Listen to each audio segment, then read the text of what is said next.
Federal Drive is presented by GEHA, Government Employees Health Association, proudly providing health and dental benefits to federal employees and their families. Visit GEHA.com. And now, the Federal Drive with Terry Gerton, sponsored by GEHA. Welcome to the Federal Drive on Federal News Network. It's Wednesday, November 12th. I'm your host, Terry Gerton, and I'm glad you're here. Coming up on this hour of the Federal Drive, the Army is racing to modernize its industrial base to stay ready for tomorrow's fight. Plus, shutdowns are driving federal workers to pick up side hustles. Those stories and much more ahead during this hour of the Federal Drive. We begin with this. The defense acquisition system, as you know it, is dead. That's according to Defense Secretary Pete Hegseth, who promised to completely change how the Pentagon does business. Federal News Network's Anastasia Obis is here with more of the details. Anastasia, good to see you. Hi, Terry. So Secretary Hegseth's been dropping in bits and pieces of acquisition reform through memos over the past couple of months. What are the big changes that he's pushing for now? He delivered a major speech to industry representatives last Friday at the National War College in Washington, D.C. What he's doing is a couple of things.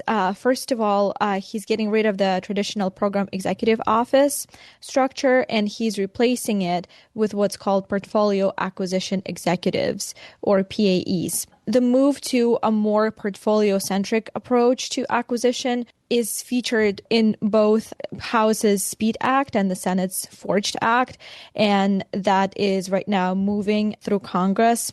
The Senate bill specifically uses the portfolio acquisition executive, and one of the sections of the bill kind of redefines that role and provides PAEs with greater authorities and responsibilities for requirements, acquisition, and resourcing.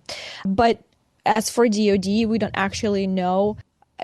know much about what their own conception of the new role would be. One thing that keeps coming up, however, is the idea of empowering new portfolio officials to make decisions without waiting for bureaucratic approval processes. Hegseth said DoD is also standing up a new organization called the Wartime Production Unit, and that would be succeeding the existing Joint Production Acceleration Cell. It will be led by a team that Secretary said would be empowered to make their own agreements with vendors and conduct work across multiple portfolios. Still to come, one thing that Hegseth said is going to come out is a new guidance that is supposed to incentivize contractors to build their own capacity. However, the Defense Department would need some authorities from Congress on that. He also said he would begin the effort by overhauling the department's Defense Acquisition University. He actually renamed the university. It's now called the Warfighting Acquisition University. And along with Hegseth's memo, the department also released the acquisition transformation strategy. 5 pillars that are laid out in that strategy include expanding the industrial base, empowering the acquisition workforce to deliver at speed, introducing greater acquisition flexibility through cutting regulations and processes, developing high-performance systems, and improving life cycle risk management. Hegseth's memo already directed the services to begin carrying out a number of initiatives that emerged from those 5 pillars. Here's Hegseth. So, Anastasia, as we listen to all of this together, and if folks have been collecting the memos for the last 9 months, what now kind of ties them all together? Is there a unifying theme? Is there a constant approach? Yeah, this is part of what Hegseth calls his war on Pentagon bureaucracy. And these changes include prioritizing a commercial-first approach, cutting red tape, increasing competition, bringing in more non-traditional defense companies. Like I said, transitioning program executive offices or transitioning POs to portfolio acquisition executives. All of these proposals at the same time, they align with what's going through Congress right now. Both of those approaches are pushing for kind of portfolio-centric management and faster contracting. As you think about portfolio management, and I've read some of the headlines from this speech, he's really focused on speed, But also he says he's willing to take a little risk in the process. How does the department plan to balance that speed versus risk exchange? Undersecretary of Defense for Acquisition and Sustainment Michael Duffy, when he talked to reporters on Monday, said that while speed is at the core of this transformation, it's central to this transformation, the department isn't particularly mandating speed. PAEs will be the ones actually balancing speed with cost, performance, and risk. Duffy said that the Pentagon is shifting from this cost, schedule, performance mindset to schedule, performance, cost mindset, putting delivery timelines first, but still expects leaders to use judgment on when to accelerate and when to kind of slow down and pause. Here's Michael Duffy. One important point here is we're emphasizing speed, but we're not mandating speed.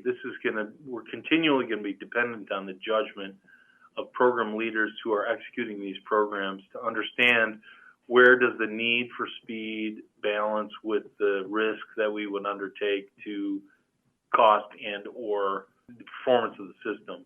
It's part of the reason we're also hoping to provide the flexibility to the portfolio acquisition executives to be able to move money around and to trade requirements. And so there's certainly no question about the emphasis on speed, but recognizing that there's a need for judgment and flexibility in that triangle of cost, schedule, performance.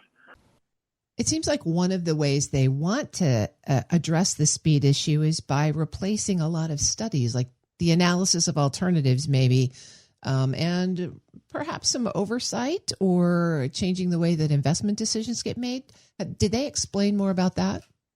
Yeah. So this is the process that the analysis of alternatives, the process takes place early in the acquisition process, and it's supposed to compare operational effectiveness, suitability, and life cycle cost of alternatives. But they're saying these types of studies, not just the analysis of alternatives, but these types of studies are redundant and excessive, and they usually delay the start of the program. Here's how he explains it. I think that we can learn more from experimentation and prototyping than we can from an analysis of alternatives. I believe the intent of the proposal was to significantly reduce the use of AOAs, but certainly we recognize there may be exceptional circumstances like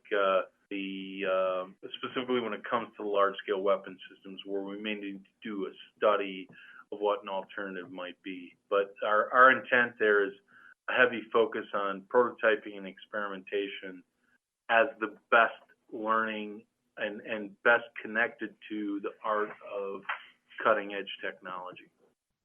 Well, they've put an awful lot of changes on the table now, Anastasia. What do you think will happen next? Yeah, so the Undersecretary of War for Acquisition and Sustainment is supposed to immediately begin executing this transformation strategy. The services will have 60 days to provide their implementation plans in response to the guidance and the strategy.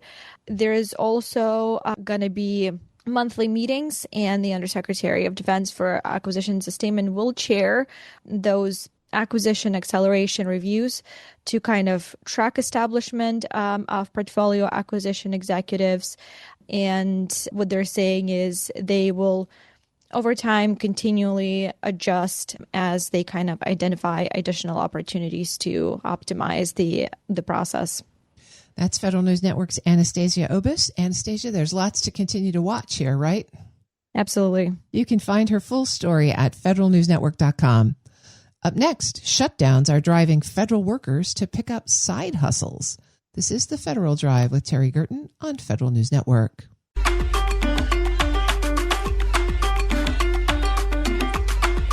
Welcome back to the Federal Drive with Terry Gerton on Federal News Network.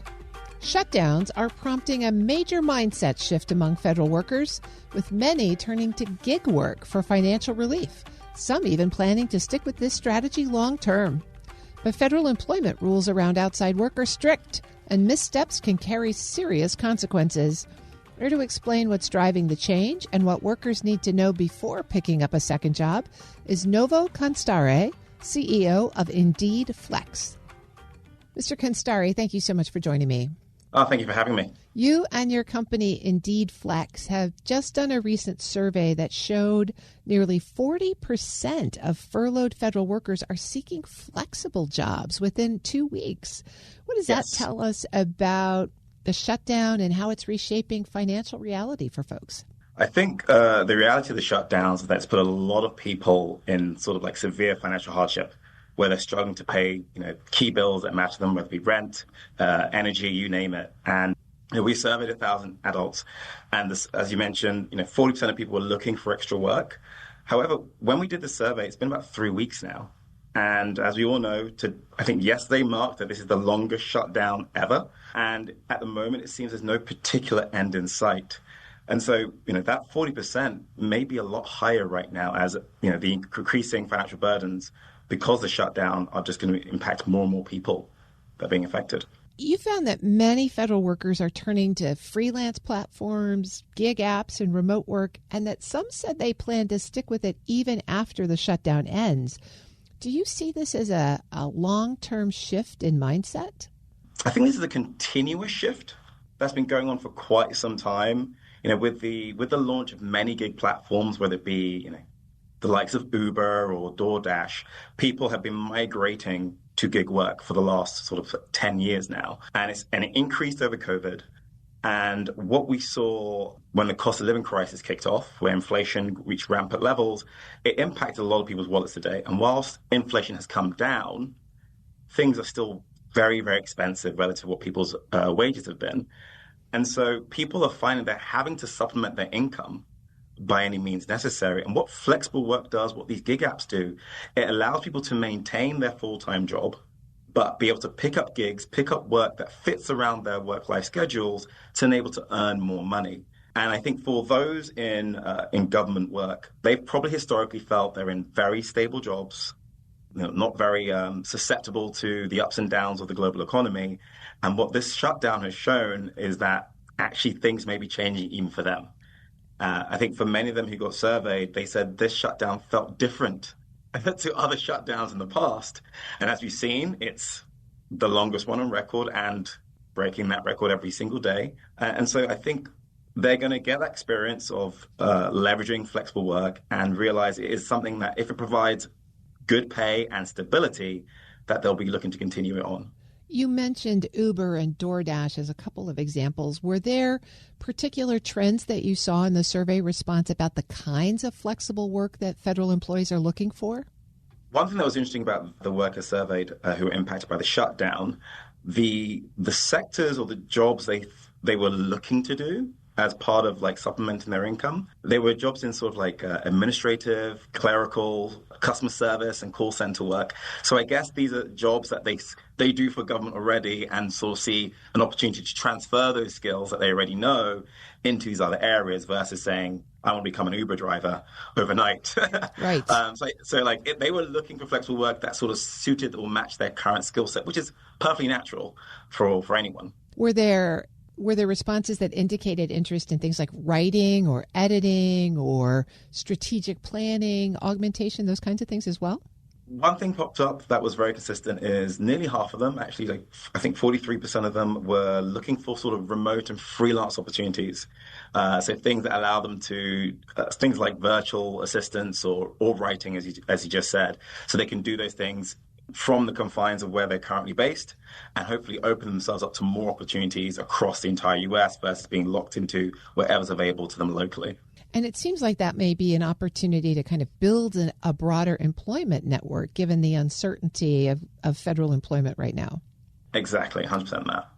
I'm speaking with Novo Constare. He's the CEO and co-founder of Indeed Flex.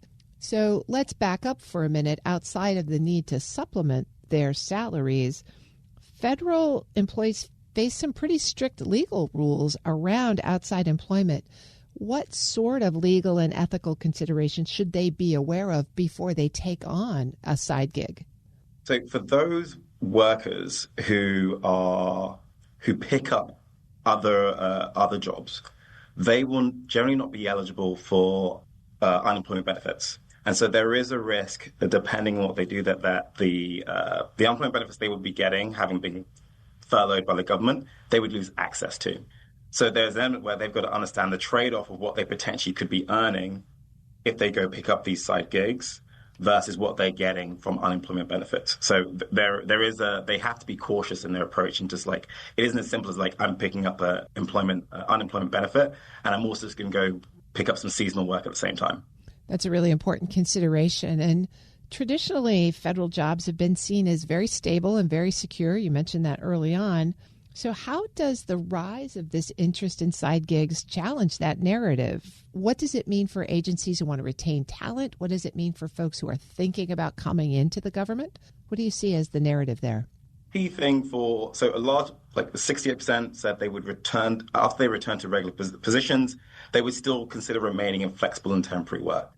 However, there was a caveat with that. It would be if it was good pay, sufficient, and it was stable as well.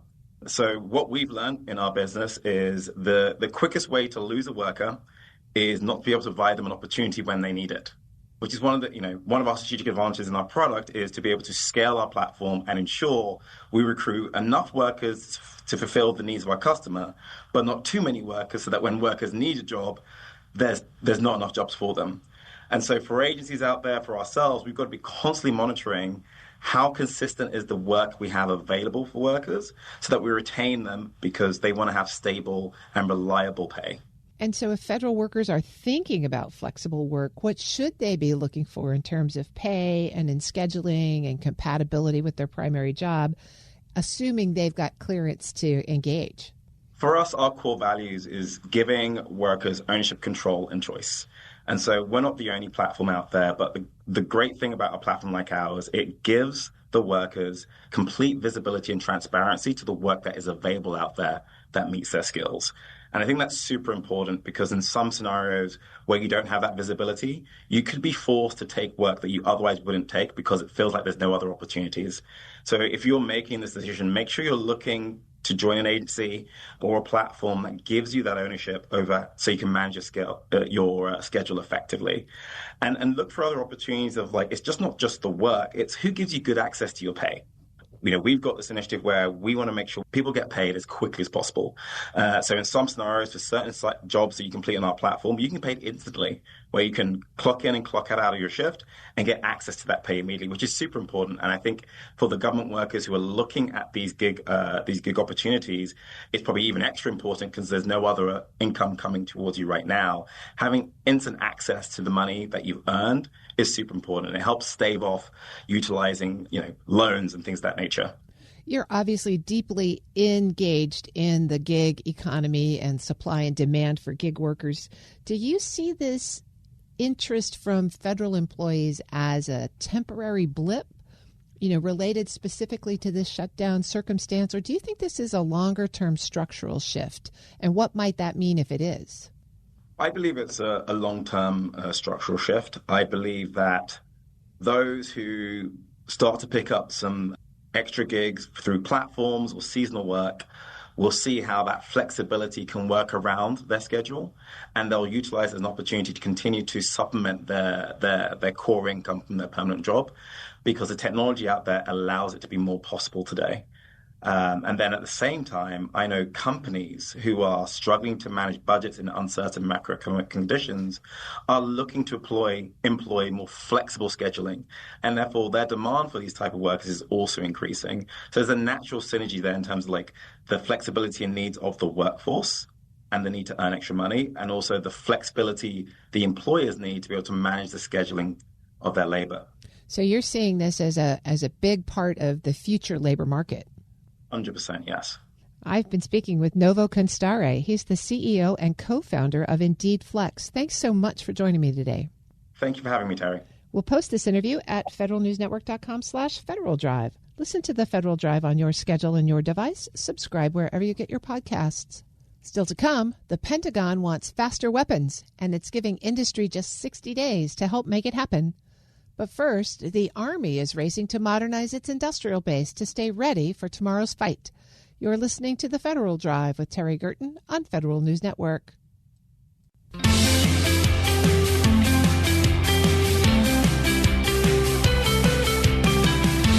Welcome back to The Federal Drive with Terry Gerton on Federal News Network. From printed circuit boards to drone assembly, the Army's organic industrial base is evolving to meet future combat needs. Colonels Brett Ivasian and James Crocker from Army Materiel Command say modernization is underway, but aging infrastructure and supply chain fragility remain key challenges. They joined me at AUSA's annual conference to discuss the situation. I'm speaking with Colonel James Crocker and Colonel Brett Ivasian from Army Materiel Command. I know you both just left command within Army Materiel Command. Colonel Crocker, let me go to you first. Just kind of give us a general description of what you would consider the Army's industrial base. Sure. I think the Army's industrial base is our organic ability to repair or manufacture things that are necessary for our Army to fight and win our nation's wars. And some of these are Army-owned, contractor-operated. Some of them are contractor-owned, contractor-operated. Yes, ma'am. Government-owned, government-operated, government-owned, contractor-operated, and then part of the further broad defense industrial base is the contractor-owned, contractor-operated. And so both of you obviously have direct personal experience here, and you've been in combat operations. You've served at all kinds of different levels. From your perspective now at the headquarters of Army Materiel Command, would you say that the Army's industrial base is adequate to meet the demands that we face both today and in future operations? I would say that our organic control base is evolving. So I think it's evolving from what we needed in the last 15 to 20 years to what we need in the future. And so, like, for my experience at Tobyhanna Army Depot, we were very focused on communications electronic command systems that would come in and do repairs on those systems. Very rote system. You had so many trailer-mounted communication things would come through a year. You refurbish them, put them out of the field, and meet those requirements that are coming out of specifically the Operation Iraqi Freedom, Operation Enduring Freedom. Today, we don't see that as much of a requirement inside Tobyhanna. So we see more of a move towards the technological requirements. So in the last year, Tobyhanna has stood up its surface mount technology printed circuit board manufacturing line to get after those things that are not necessarily easily available in the supply chain and try to enhance readiness that way. Focusing more on working with our PEOs and our PMs to work on the front side of the logistics cycle, like producing all the mounting kits for all of our stuff going into next generation C2. Things like that, I think, where the future of our C5 ISR depot are going, because we may not be having to do overhauls that we did in the past because of the costs are so cheap on those equipment that there's not really the benefit to do the overhauls. So tell me more about that in terms of how that's changing the repair strategy for the kinds of equipment that Tobyhanna supports. Yeah, so like when you're in your communication systems, you're seeing, obviously, we're still repairing shelters, right? There's always going to be a need for shelters that go in the back of Humvees and 5 tons, and that's a very vibrant repair line. But you may not be repairing all the components that go inside that shelter, right? You may just be refitting a rack, resetting up to a different configuration to meet the next requirement that the Army needs for the next evolution of what our communications architecture will look like. And in the ammunition space, how are we doing there? We're hearing a lot about ammunition inventories and supply. From your experience at Bluegrass, how are we doing? So, ma'am, from the storage and distribution perspective and refurbishment at Bluegrass itself, I mean, I think we're well postured for where we are. However, our infrastructure definitely needs to be upgraded and updated. I mean, we're still operating out of World War II era facilities with, just poor, old, degraded buildings, and so we're, part of the whole OIB modernization effort is to, over 15 years, to bring us up to date and up to speed as to where we need to be as far as, manufacture, refurbishment, storage, distribution, D-mill. And, so we're on the path to get there. The last couple of years that we've been in the OIB modernization space, the first portion of that is trying to upgrade our facilities so that we can modernize, we can get new lines, we can get robotics in there, we can expand our capacity. One of my subordinate units was Scranton Army Ammunition Plant, and they make the 155 millimeter metal parts. I've been to Scranton. It's like a time travel experience. It is. The building was built in like 1908, and when you walk in, it's an old railroad car refurbishment place. When you walk in, you still feel like you're in the 1920s and 1930s. And one of the things that they've done there is they removed some of the older lines that they used to produce other munitions to put in additional lines to double their capacity for 155 millimeter production. So, with the investments in that, and then as well as the investments where it's like at Bluegrass, for example, they modernized one of their 105 millimeter round refurbishment lines to additionally add on the capability to refurbish 155 millimeter as well. So we're on the path. We've got a long way to go. It's going to take a lot of time, a lot of money, and we're almost there, but we're not close. Our NATO allies really have modernized their ammunition manufacturing capacity significantly, really. Yes. 21st century capability. How does that mismatch in capacity and fabrication or manufacturing, how does that play out in operations? Well, to be honest with you, ma'am, I'm not so familiar with our allies and what their production capability and capacity is. But what I can tell you is that, we have definitely played a big role in helping supply and double our production and with, some of our contractor, government-owned contractor-operated and contractor-owned operated places. We've definitely expanded to be on point to double that production and make sure we meet up with those needs to help, not only ourselves but our allies as well.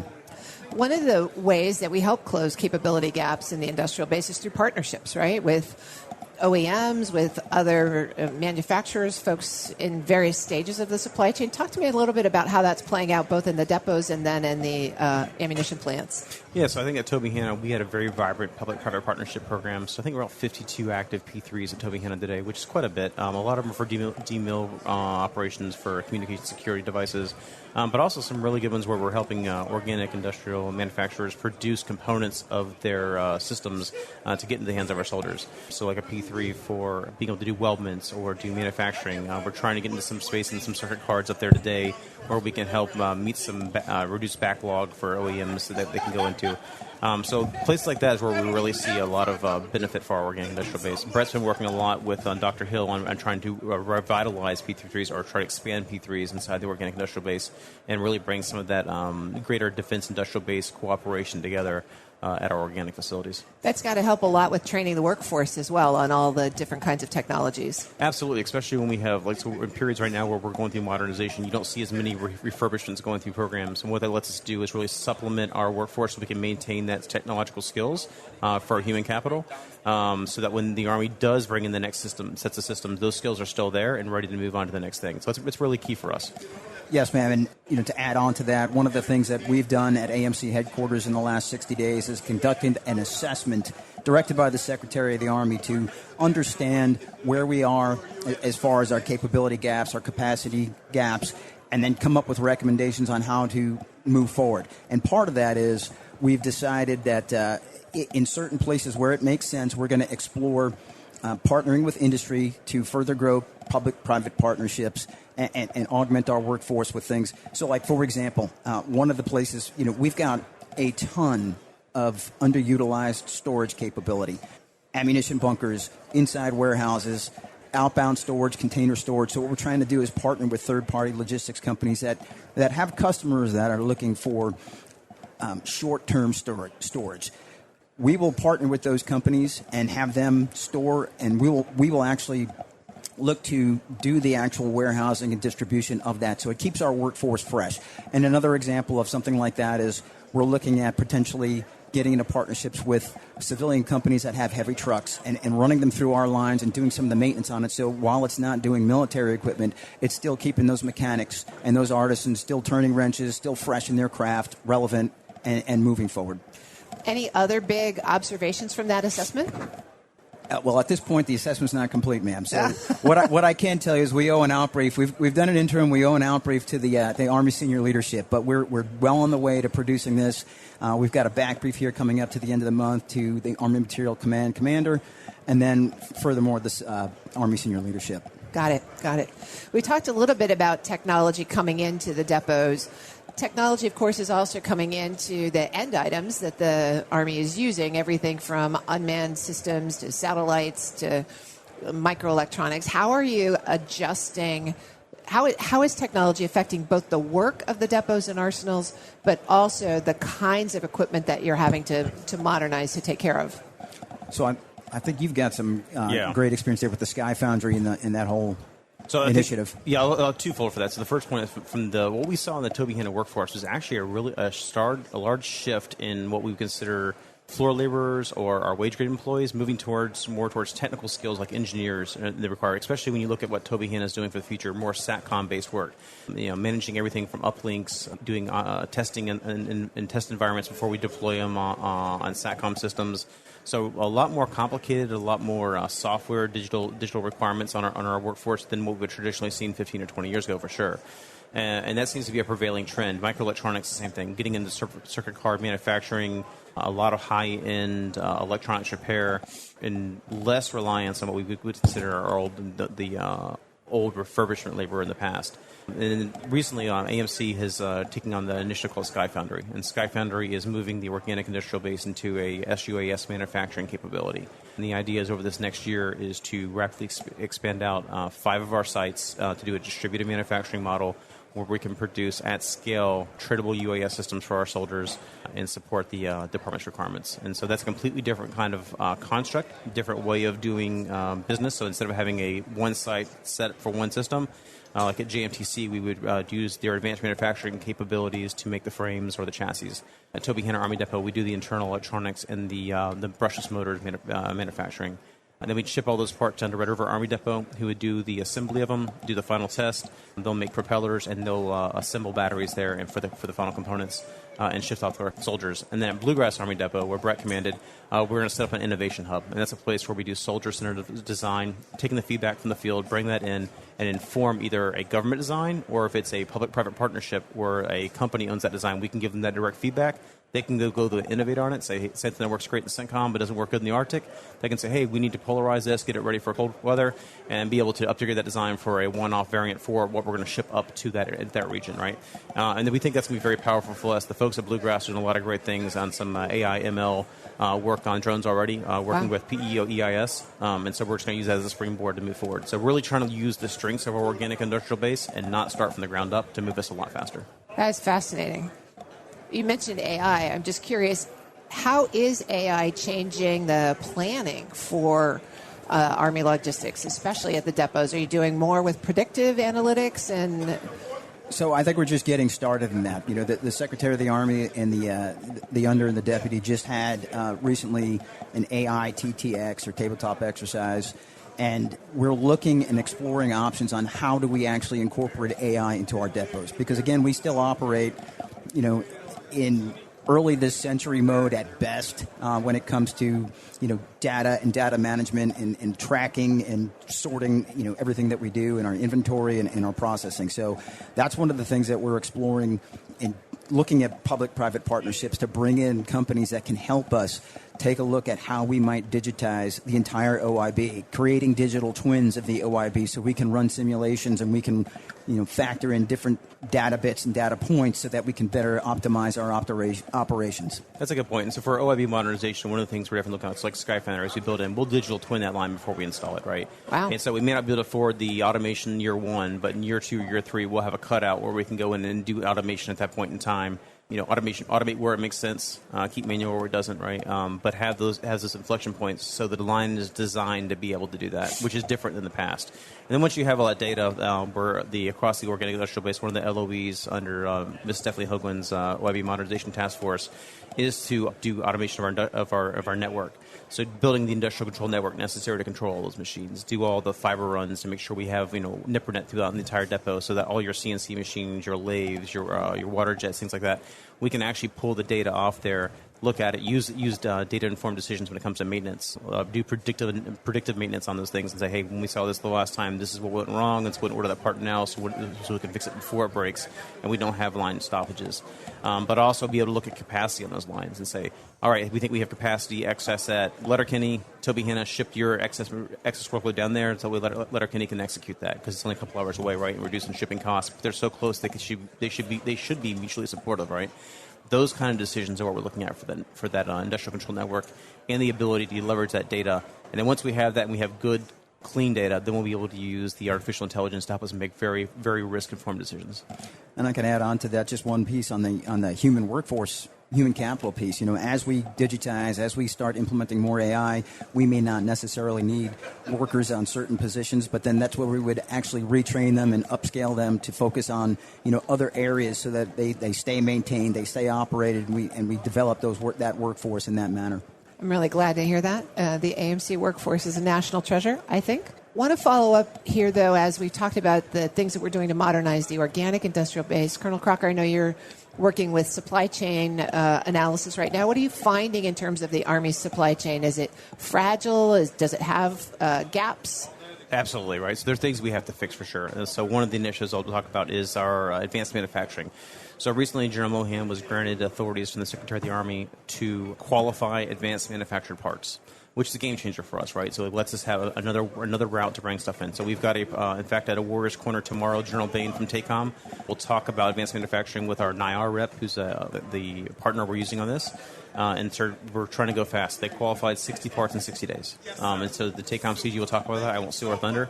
But it's a way for us to start getting parts faster, use our advanced manufacturing database so that when we get those parts, we can either get them out to a manufacturer or you produce them organically if we have the capacity to handle it, and that they're already qualified parts that we know will work on our equipment, right? And so we'll start with risk buckets: what's low risk, what's moderate risk, what's high risk.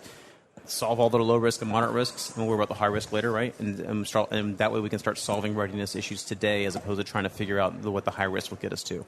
That's a great initiative. One of the ways that we're trying to help that supply chain. And I agree. In addition to that, again, our OIB workforce is so talented, and they have such capability that they have been able to take a look at some of those long lead time parts. They've been able to reverse engineer some things and have the capability to produce them themselves internally. And like James just said, we've been granted the authority to go ahead and certify those parts, which gets us the parts that we need in the hands of the soldiers to fix the equipment a lot faster. One last thing I bring onto that, too, when you start talking the more advanced supply chain. So like on the Q-53 radar, one of the systems we maintained at Tobyhanna, there was a circuit card that was never intended to be repaired on it. It was made to be a disposable, supposed to be readily available, relatively low cost. And we found out because of post-COVID production lines, there was like a 2-year backlog on these things. So working with the OEM, no P3 involved, just working with Lockheed Martin, who was the OEM for that machine, they helped us figure out what it would take to do component repair on that. And so we can turn them around in 5 or 6 weeks as opposed to 2 years, right? And so not really a cost savings for the Army, but working with that strong defense industrial base partner with the organic depot, it lets the manufacturer focus on manufacturing and getting the stuff they need out for the PM, but enabling the depot to be that source of support to make sure that we're able to maintain our readiness. Things like that are important and what we're going to have to continue to do inside our organic industrial base. Well, that seems to lead right into my last question, which is like if the fight breaks out tomorrow, is the industrial base ready to scale at speed to support a major global conflict? Absolutely. Yeah. I mean, we've got the workforce, we've got the space, and we've got the partnerships with industry to help us surge where we need to. Now, again, as far as being in the modern facilities, we're going to get there. It's going to take us a little bit of time, but we're ready to fight tonight. All right. Well, Colonel Avazian, Colonel Crocker, thank you both for joining me. Really appreciate the conversation. Yes, thank you for the time. Thank you very much. That's my conversation with Colonel Brett Avazian, the former commander of Bluegrass Army Depot, and Colonel James Crocker, the Deputy Director of Army Supply Chain Management at Army Materiel Command. We'll post the entire interview at federalnewsnetwork.com/Federal Drive. Subscribe to the Federal Drive wherever you get your podcasts. Still to come, the Pentagon wants faster weapons, and it's giving industry just 60 days to help make it happen. This is the Federal Drive with Terry Gerton on Federal News Network.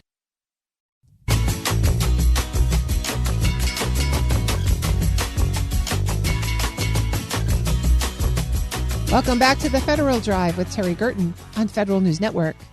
Defense Secretary Pete Hegseth laid out a plan last week to overhaul weapons acquisition in his Arsenal of Freedom speech to industry leaders. Each service branch has 2 months to propose changes aimed at speeding development. For insight into what this means for contractors, we turn to Stephanie Castro, president of the Professional Services Council.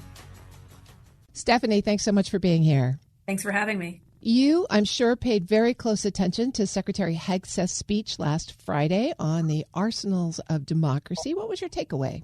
Thanks so much for asking, Terry. And not only was I listening with bated breath, I was actually in the room. And for any Hamilton fans out there, it was the room where it happened, right?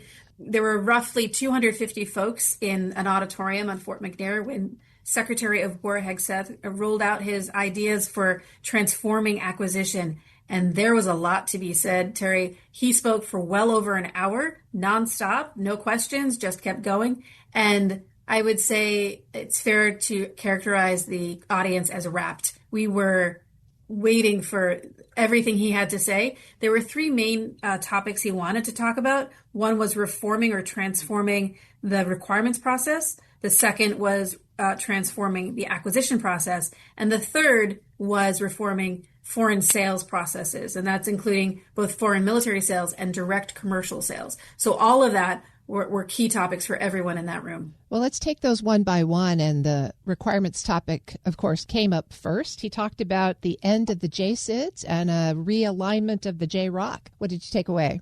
So the requirements process has long been an issue of great concern to industry, as well as from my time as a congressional committee staffer on House Armed Services Committee, talking about by the time you go through the several years to validate a requirement, it may actually be obsolete by the time you roll out of that process. And so the idea of transforming the requirements process has been long anticipated, and I really appreciate what the Secretary said regarding being flexible, going for combining the requirements process with the acquisitions process so that it's modular, that it does leverage available commercial technologies and products, that it really looks forward to getting faster delivery times and getting weapons both developed and then deployed and in the hands of the warfighters who need them. So that was very much appreciated.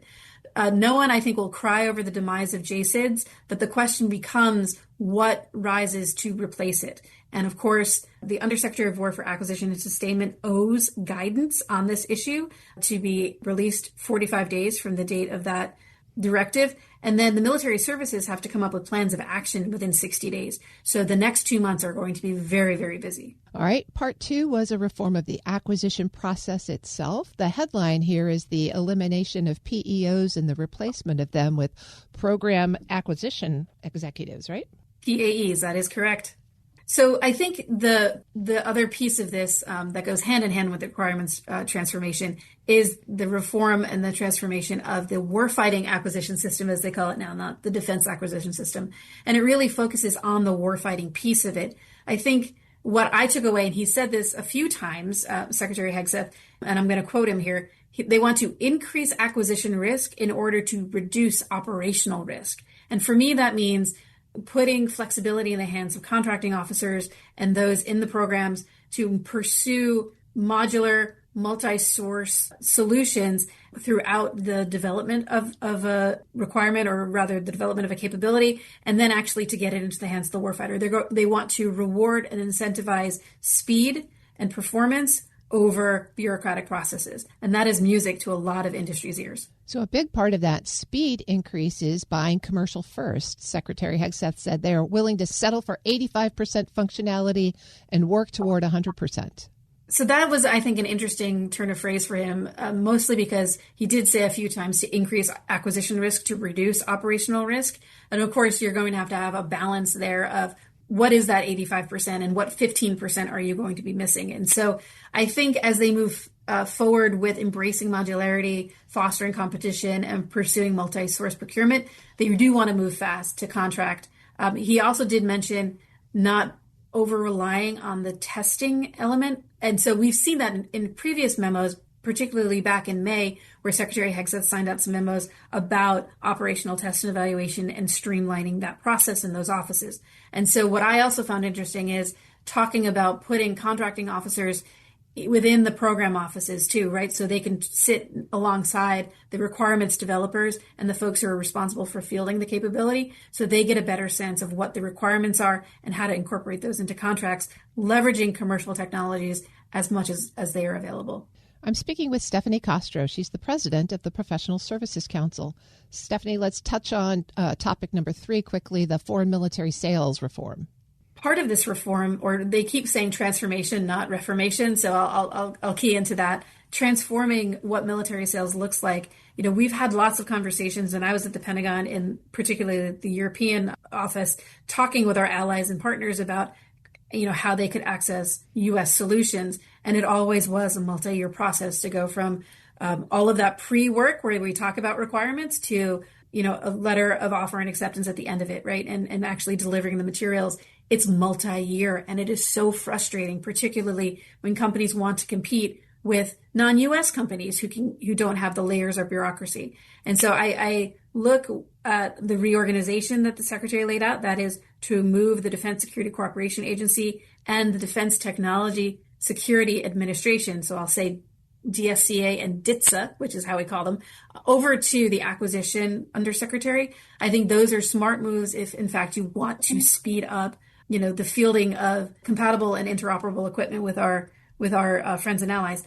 That said, I think it's important to note that we need to incentivize folks in order to speed those situations up. And one thing that works really well, and it's something that PSC has talked about in the past, is if you're going to have an assistant secretary in a military service responsible for acquisition, and each of the military services has that individual, you need to put into their performance metrics foreign sales, right? They need to be measured on how well they are doing on that front as well. And that is something that I will be talking to the Pentagon folks, and our CEO at PSC, Jim Carroll, will be talking to his Pentagon friends as well regarding how to actually incentivize this behavior. So this speech on Friday was the tip of the iceberg. Much remains to follow in terms of detail, right? What will you be watching for there?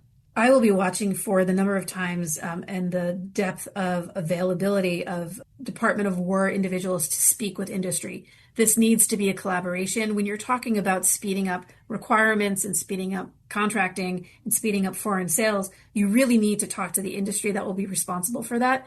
One thing that I did take away from the speech on Friday was an openness for profit. And that I say that because, a lot of times industry gets demonized for making a profit.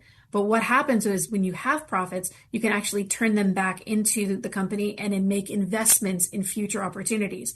And so if companies are allowed to make a profit, then they can have more money to invest in their companies, in their technologies, and actually move the ball forward faster. And so as we go through this, I will be looking at opportunities not only to comment formally through written comments, whether that's through the Federal Register or the System of Acquisition Management or SAM.gov, but also having roundtables. We've offered to Department of War individuals. We at PSC are happy to schedule and facilitate a roundtable to have industry speak candidly with their government partners about how to make this happen faster, better, and more efficiently. So you'd say that the speech was pretty well received by the folks in the room then? I would say it was very well received as a rhetorical device. The proof is always in the pudding. The devil is always in the details. I think as we move forward, there will be more enthusiasm. Enthusiasm will grow, but it really depends on what those reports look like. That guidance from the assistant or the undersecretary in 45 days, the military service plans of actions in 60 days, and how much input it reflects from industry. I think there is generally a recognition across the board, industry, executive branch, and Congress, that something needs to change here. And in fact, a lot of what was in the speech reflected things that are under negotiation in the National Defense Authorization Act conference right now. And I think we are all rowing in the same direction, and I hope we stay doing that. I've been speaking with Stephanie Castro. She's the president of the Professional Services Council. Stephanie, thanks as always for your clear insight. Thanks, Terry, for having me. We'll post this interview at federalnewsnetwork.com/Federal Drive. Subscribe to the Federal Drive wherever you get your podcasts. The Trump administration scrapped this year's Federal Employee Viewpoint Survey. That's the government's signature assessment of trends in the federal workforce. But in the absence of FEVS, a new opportunity has emerged for federal employees to make their voices heard. Federal News Network's Drew Friedman got more from experts at the Partnership for Public Service, which has just launched its first ever Public Service Viewpoint Survey. Michelle Amante is Senior Vice President of Government Programs, and Max Steyer is the partnership's president and CEO. The long and short of it is that we understood, as an organization that was for better government, stronger democracy, we understood that helping create a real-time performance metric was incredibly powerful for improving the performance of government. And that was the genesis of our best places to work rankings. And we actually helped get a law passed that requires that all, at least executive branch agencies conduct an annual employee survey.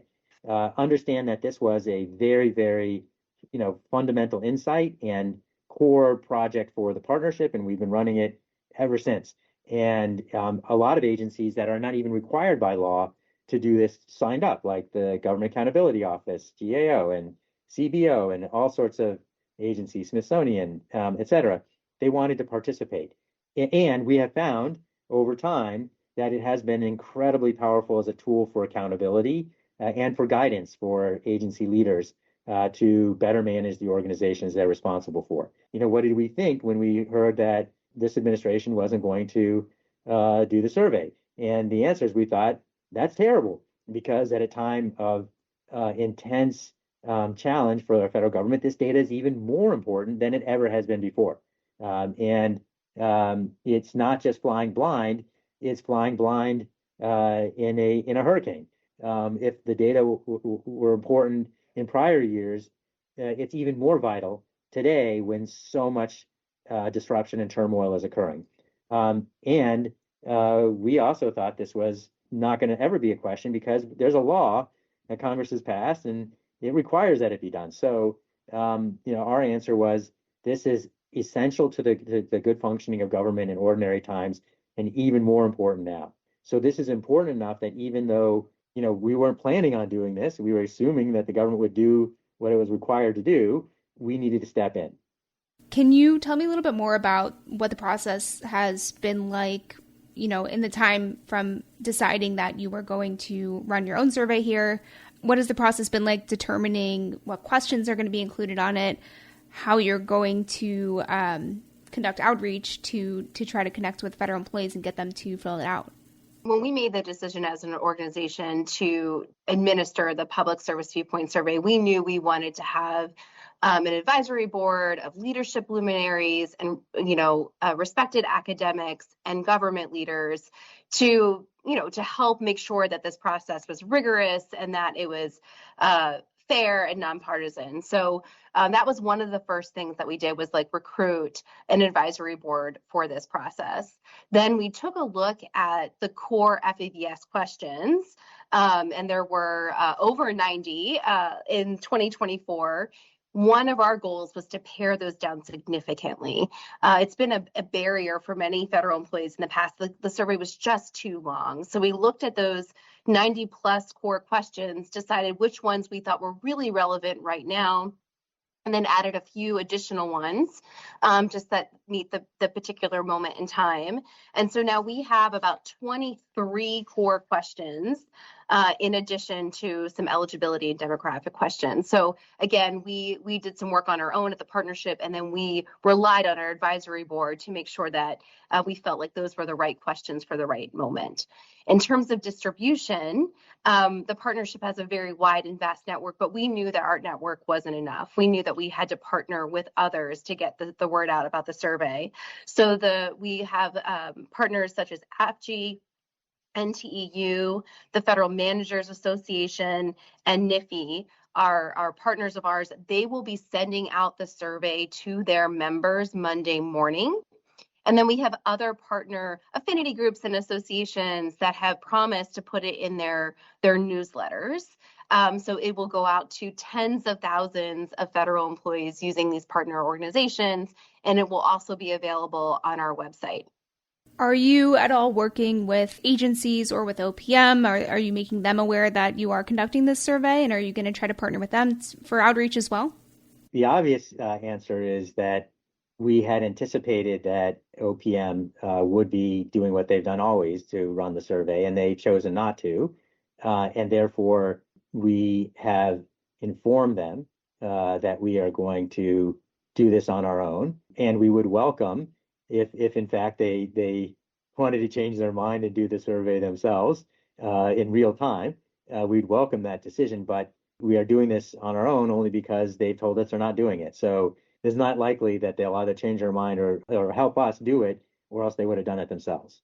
And we have offered, Drew, to share our findings with OPM, and we have always been really open and transparent with federal agencies and done briefings with them on their data, and we will continue to do that. So any agency leader that wants to understand their data, we will sit down with them after we've gone through all of our findings and analysis and work with them so that they can use this information as a management tool as it was intended to be used. And just to underscore what Michelle just said, and I noted earlier, a lot of agencies that were not required by the law to actually participate chose to do so on their own. And we would welcome that again. Like, our goal here is to provide critical insight into what is happening to our government from the most important resource that exists, the federal workforce. And the intent is ultimately to have a better run government and better outcomes for the American people. It is a giant mistake to fly blind, and that is what occurs when you're not collecting this information. And as I noted earlier, an even bigger mistake when we're flying through a hurricane. And, just knowing how every year when FEVS is typically administered, I mean, they're getting feedback, they're getting responses from basically every agency, every subcomponent. It's a very widespread survey. So I'm wondering at this point, like with the partnerships that you guys are forming and everything, how confident do you feel that you're going to get that same depth of survey responses? And what happens if, for example, you don't get a lot of responses from a certain agency or a certain subcomponent?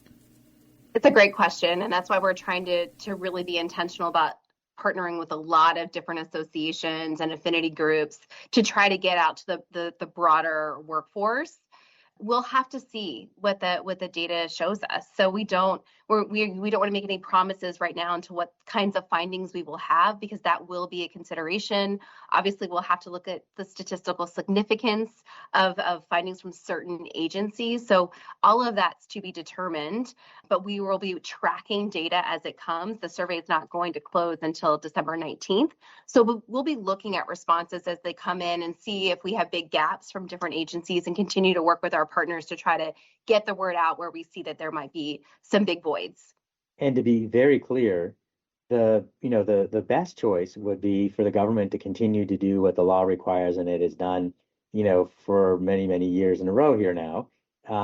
We are doing this because the government has chosen not to follow the law and conduct a critical survey. So we are not going to, in any way, shape, or form, completely replicate or replace, what the federal government has way more resources and access to be able to do. So this is not the first choice, it's the necessary choice. As Michelle noted, we've not had to do this ever before. We've never done it before, but we believe that any guidance we can provide is better than nothing, which is where we start from without our doing this. And from a data comparison perspective, I mean, I know the partnership in the Best Places to Work series, for example, you compare year to year, like different trends to different agencies. Is that something that's going to be possible from just a data perspective? Like, is this something where you can compare answers here to FEVS responses from past years? So we will ask the 3 questions that are used for the Best Places to Work index score. We will ask them in the survey. Whether it will be comparable, again, will depend upon what kind of response we get. So we're hopeful that it will be, but we just don't know at this point in time. You mentioned you kind of looked at like areas where maybe you wanted to add a couple questions, take some out. Can you give a couple examples of what types of topics you are adding in or removing? So a couple of examples are, we are asking a couple of questions on artificial intelligence, just because that is such an important topic right now, and it is nonpartisan. Both parties are very interested in that. So we're asking some questions on artificial intelligence, and we're asking some questions comparing this year versus last year in terms of, how are you describing your performance, and like in terms of delivering services to your stakeholders and fulfilling stakeholder needs. There typically isn't a comparison of one year versus another, but because there have been such dramatic changes, 2025 versus 2024, we wanted to call out a couple of specific things and ask the federal workforce, how are you feeling in these specific areas this year versus last year? So those are 2 examples. But again, 16 of the 23 core questions are the same. And that was important to us because we wanted to make sure that we kept as much of the most important FEVS questions as possible to give credibility to the Public Service Viewpoint Survey. The survey will be open until midnight, December 19th. So we want to give plenty of time for people to fill out the survey. We are doing everything we can to make it safe for federal employees to participate. So we understand this is a difficult environment, but we have lots of safety protocols to make sure that that federal employees can do something important, which is to aggregate their voice so that leaders can make better choices and the public can have a better understanding about what's happening in our government. But I do think that, that underlying that core effort on our part is really key. There is such a fear of retaliation right now with the federal workforce. It was a core consideration for us as we tried to design the survey and think about how to get it out to federal employees, which is why we decided to use personal email addresses instead of government email addresses. But that is a huge fear right now. And so keeping their information confidential is very important to us. And we will take the utmost protection of the information that they share. Do you also have a sense of, when the results might be released? Like, how long would that typically take? We're planning for a spring release. We hope to have maybe some early top line results available before that. So not a full release, but just what are the headlines? What does the best places to work index score look like? Timing still TBD, because again, we don't know what responses we will get. But the hope is to have a top line early in 2026 and then a release of best places, whatever that might look like this year, early spring. What do you hope will come out of this survey? We really hope that this will be an opportunity for the federal workforce so that we can hear their voice. There's been a void. We don't know how they're coping with the current management decisions. And so it's an opportunity for us to hear their voice, for us to know and the public to know how to use that data and hopefully make data-driven public policy decisions. So we are very hopeful that federal agencies will partner with us when we have the data and that we can help inform better decisions when it comes to managing the federal workforce. Michelle Amante is Senior Vice President of Government Programs, and Max Steyer is the President and CEO at the Partnership for Public Service. They're speaking there with Federal News Network's Drew Friedman. You can find Drew's exclusive story on the survey at federalnewsnetwork.com. The Federal Drive with Terry Gerton is produced by Eric White and Michelle Standiford. Our web editors are Daisy Thornton and Stephanie Wright. For the latest updates, stay with federalnewsnetwork.com or follow us on Facebook, YouTube, and LinkedIn. I'm Terry Gerton. Thanks for listening.